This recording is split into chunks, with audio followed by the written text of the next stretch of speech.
how do you prepare yourself to speak and give a speech and come away with a sense of I really connected, with my audience. I really communicated with my audience. I'm so used to teaching that I'm ready to just go right in there and start doing it. Let's trade places. We'll make this work. Okay, other questions, I'm sorry, that are coming up. Is it when you say that you have really good conversations, that smaller groups or one-on-one, and that feels fantastic, and this other experience you have with a larger group, it doesn't feel quite as fantastic to you, that does not mean that you are not doing your job. And you already have been given the feedback that it has been fantastic, or at least very, very good from what you're saying. So I think that your emotional and intellectual attachment to how you feel during the process may be tripping you up a little bit. Not every experience is going to be the same. And oftentimes the audience does not experience what you think they're experiencing.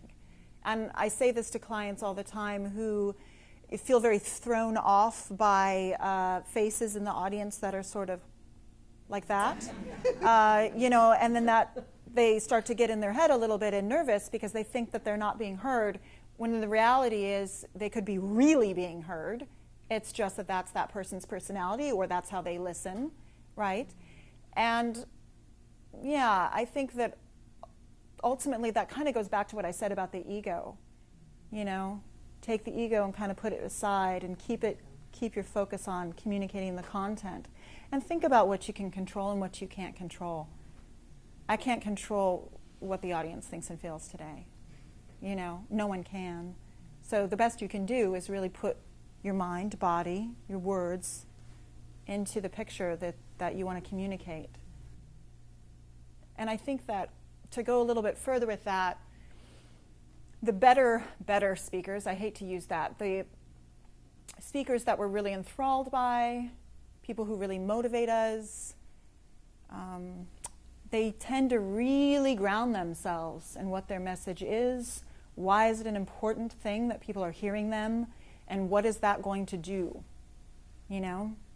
And when you really, really think about the fact that what you're saying is more important than you are, more important than the audience, because it's bigger than all of us, I think it can help ground you a little bit and get rid of that desire for that immediate feedback, sort of like the "do you like me" loop a little bit.